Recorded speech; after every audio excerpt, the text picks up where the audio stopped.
Hamas yasema maisha mateka wa Israeli si muhimu kwa Netanyahu. Harakati ya mapambano ya Kiislamu ya Palestina Hamas imetilia mkazo masharti yake makuu kuhusu makubaliano ya kudumu ya kusimamisha vita na kuondoka kikamilifu wanajeshi wa Israeli kwenye ukanda wa Gaza, ikitangaza kuwa Netanyahu amefeli katika njama zake za kufikia makubaliano bila kusitisha vita kikamilifu na kwamba mateka wa Kizayuni si muhimu kwa Netanyahu.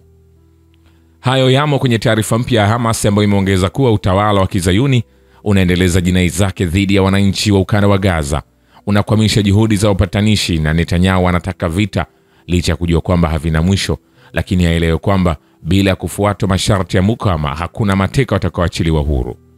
Taarifa ya Hamas aidha imesema wakati wapatanishi wakifanya juhudi nyingi za kurejesha mchakato wa mazungumzo, Wazayuni wavamizi wanakwamisha juhudi hizo kwa kutoa mashinikizo ya kijeshi kwa raia wasio na hatia kupitia mashambulizi yaliyoenea kona zote na kuwasababishia mateso zaidi watu, lakini hilo ni jaribio la utawala wa Kizayuni uliokata tamaa.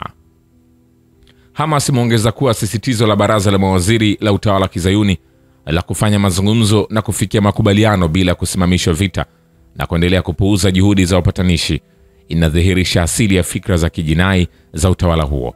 Taarifa hiyo vile vile imesema ulimwengu mzima unataka kuona vita vinamalizika Gaza, lakini Netanyahu anataka vita visivyoisha na hajali hatima ya mateka wa Kizayuni walioko Gaza. Imesema taarifa hiyo Netanyahu hajali kabisa maisha ya usalama wa mateka wa Kizayuni, na kwa mauaji ya jinai zake amethibitisha kwamba yeye si tishio tu kwa wananchi wa Palestina, bali pia ni hatari halisi kwa eneo hili zima na dunia nzima.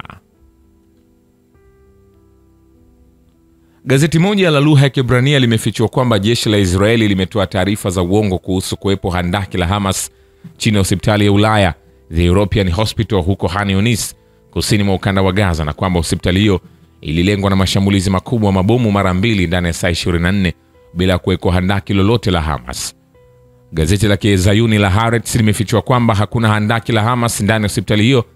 kinyume na madai ya jeshi la Israeli, na hakuna ushahidi wa kuunda au kuunga mkono madai kwamba kuna handaki limepita chini ya kituo hicho cha matibabu. Kwa mujibu wa taarifa za Wizara ya Afya na Ulinzi kwa raia ya Gaza, jeshi la Israeli lilifanya mauaji ya kutisha Jumanne kwa mashambulizi makali ya anga dhidi ya hospitali ya Ulaya kusini mwa Gaza na kuua shahidi wa Palestina 34 na kujeruhi wengine wengi. Baadhi ya vyombo vya habari vya Kizayuni vimeripoti kwamba lengo la shambulio hilo la kijinai la Israeli lilikuwa ni kumuua kigaidi Muhammad Sinwar, kiongozi mashuhuri wa brigade za Qassam, tawi la kijeshi la Hamas, ambaye ni ndugu wa shujaa maarufu wa mukawama wa Palestina Yahya Sinwar, aliuawa shahidi tarehe 16 Oktoba 2024 akiwa mstari wa mbele wa mapambano, kuthibitisha kwamba hakuwa mtu mwoga kujificha nyuma ya raia na kwenye maandaki kama wanavyofanya makamanda wa viongozi wa Israeli. Kwa upande mwingine, Hamas imesema kuwa shambulio la utawala huo kwenye hospitali ya Ulaya huko Khan Younis kusini mwa Gaza ni uhalifu na ni jinai mpya ya kivita ya Wazayuni. Idadi ya Wapalestina waliouawa kwenye mashambulizi ya Israeli kwenye ukanda wa Gaza tangu alfajiri ya Alhamis imepindukia 103. Utawala wa Israeli umezidisha mashambulizi yake ya anga dhidi ya watu wa Gaza sanjari na ziara ya sasa ya Rais wa Marekani Donald Trump Mashariki ya Kati iliyoanza Jumanne. Televisheni ya Al Jazeera ya Qatar imenukuu vyanzo vya matibabu vya Palestina kwamba takriban watu 60 wakiwemo wanawake na watoto wameuawa katika shambulio la Israeli huko Khan Younis kusini mwa ukanda wa Gaza pekee. Ripoti zinasema kuwa mashahidi na majeruhi wamehamishwa katika eneo la Nasser Medical Complex lililokuwa limejaa majeruhi na miili ya mashahidi, huku uhaba mkubwa wa vifaa vya matibabu ukiendelea kushuhudiwa katika hospitali ya ukanda wa Gaza. Mashambulizi na mauaji ya jeshi la Israeli yameendelea kushuhudiwa tangu mapema alfajiri katika maeneo mbalimbali ya ukanda wa Gaza, na hadi tunakuletea taarifa hii idadi ya Wapalestina waliouawa ilikuwa imepindukia 103. Harakati ya mapambano ya Kiislamu ya Palestina imelaani mauaji ya Israeli kwenye ukanda wa Gaza na kusema kuwa Waziri Mkuu wa Israeli Benjamin Netanyahu amezidisha kasi ya mauaji dhidi ya raia wasio na hatia ili kudhoofisha juhudi zinazofanywa hivi sasa na wapatanishi kwa ajili ya kusitisha vita na kukamilisha makubaliano ya kubadilishana mateka na mahabusu. Vilevile, sisitizo la Israeli la kuendeleza vita Gaza katika mwezi wake wa 20 na kuendelea kuwaua kwa umati wa wakazi wa ukanda huo, hususan wanawake na watoto, si tu kwamba kumeibua mjadala wa upinzani na kulaaniwa kimataifa kitendo hicho, bali hata nchi za Ulaya zimekuwa zikiukosoa utawala huo kwa hatua zake hizo za kikatili. Kuhusiana na hilo, Pedro Sanchez, waziri mkuu wa Hispania, kwenye taarifa yake kwenye bunge la nchi hiyo amesema utawala wa Kizayuni ni utawala wa mauaji ya kimbari na kuwa nchi hiyo ina haki ya kukata nao uhusiano wa kibiashara. Femke Halsema, meya wa Amsterdam, pia awali alitoa wito kwa serikali ya Uholanzi ichukue msimamo thabiti dhidi ya uharibifu, njaa na mauaji ya kikatili yanayofanywa na Israeli dhidi ya Palestina huko Gaza, akisisitiza kwamba Ulaya lazima iwaunge mkono wa Palestina. Akinukuu ripoti kutoka taasisi ya kitaifa ya mafunzo ya usalama ya Uholanzi na mashirika kimataifa ya haki za binadamu, alisema ni jambo la busara kuzungumzia ghasia za mauaji ya halaiki huko Gaza na ni wakati wa kuweka kando tofauti zetu za kisiasa na kuzingatia kuokoa maisha ya binadamu. Meya huyo wa Amsterdam pia ametoa wito wa kuchukua hatua za kivitendo kutoka kwa serikali ya Uholanzi kuhusiana na swala hilo na kuongeza kuwa suala la serikali kutoa tamko la kuhusu haja ya kusitishwa ghasia huko Gaza bila kuchukua hatua za kivitendo katika uwanja huo halina maana. Kutokana na mashambulizi ya jeshi la Israeli katika ukanda wa Gaza tangu tarehe 7 Oktoba 2023, takriban watu 53,000 wameuawa huku idadi ya wale waliojeruhiwa katika mashambulizi hayo ilifikia takriban watu 120,000. Maelfu ya wengine bado hawajulikani walipo na wamekwama kwenye vifusi vya nyumba zilizoharibiwa katika ukanda huo. Njaa na ukosefu wa dawa na vifaa vingine vya matibabu pia vimeongeza vifo vya Wapalestina, hasa watoto na wajawazito. Kwa upande mwingine, shehena misaada ya chakula kimataifa inaendelea kuoza nyuma mipaka ya Gaza.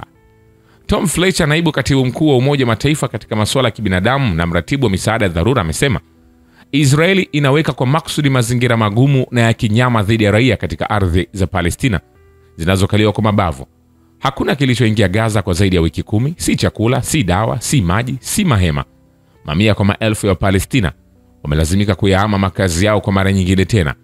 wakiwa wamebanwa kwenye maeneo madogo sana, na huku 70% ya eneo la Gaza likiwa katika maeneo yanayokaliwa kwa mabavu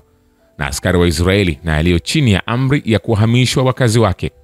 Amesisitiza kuwa zaidi ya Palestina milioni 2 kwenye ukanda wa Gaza wapo kwenye hatari ya kukumbwa na baa la njaa. Siasa za utawala wa Kizayuni dhidi ya ukanda wa Gaza zimeegemezwa kwenye msingi wa mauaji ya kimbari ya maksudi na ya kila siku ya idadi kubwa ya watu wa ukanda huo, hususan wanawake na watoto.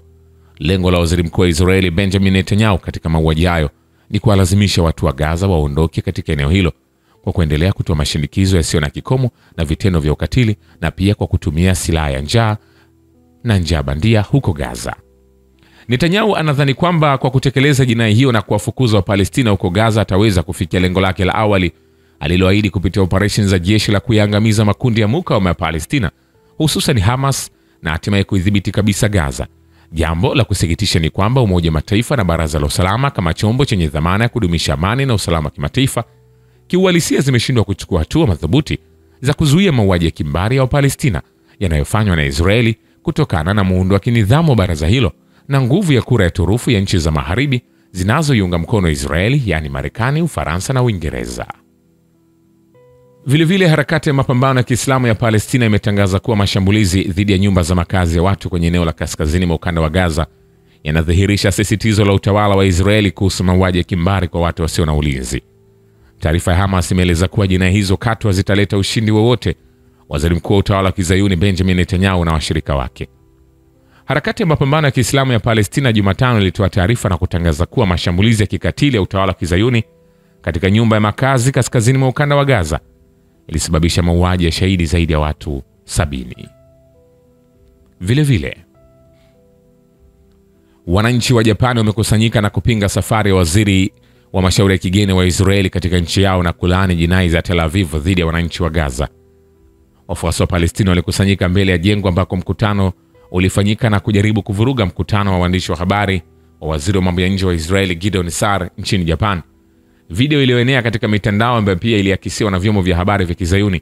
inaonyesha kuwa siku ya Jumatano waandamanaji wanaounga mkono Palestina walikusanyika nje ya ukumbi wa mkutano, na baadhi yao wanajaribu hata kuingia katika ukumbi huo wakilalamika uwepo wa waziri huyo nchini Japan. Kwa mujibu wa video hiyo, waandamanaji hao wakiwa wamebeba bendera za Palestina wanapinga uwepo wa waziri wa mambo ya nje wa utawala wa Kizayuni, na mmoja wao alijaribu kuvuka kizuizi cha usalama ambapo alikamatwa na vyombo vya usalama na kuondolewa katika eneo hilo. Baadhi ya waandamanaji pia wanaonekana wakiwa wameshikilia picha ya waziri huyo Mzayuni, huku mikono yake ikiwa imetapakaa damu, huku akitoa nara ya mtendaji jinai za vita. Rais wa Ufaransa Emmanuel Macron na waziri mkuu wa Hispania wamezungumzia haja ya kuwekea vikwazo utawala wa kizayuni wa Israeli wa kutokana na kuendesha vita vya mauaji halaiki dhidi ya Palestina. Siku moja baada ya rais wa Ufaransa kukosoa utawala huo wa Israeli na kuzungumzia haja ya kuchukua hatua dhidi ya Tel Aviv kwa sababu ya ukatili uliofanywa huko Gaza, waziri mkuu wa Hispania naye amekosoa vikali Israeli na kusema hatutaanzisha biashara na Israeli inayofanya mauaji ya kimbari, kulingana na kile kilichoripotiwa na tovuti ya Kibrania Kan. Shukrani kwa Babe wa Kivita na Historia ya Dunia. Mimi ni Richard Shio, The Rich Voice. Ni follow Instagram na TikTok kama Rich Voice Official. Asante.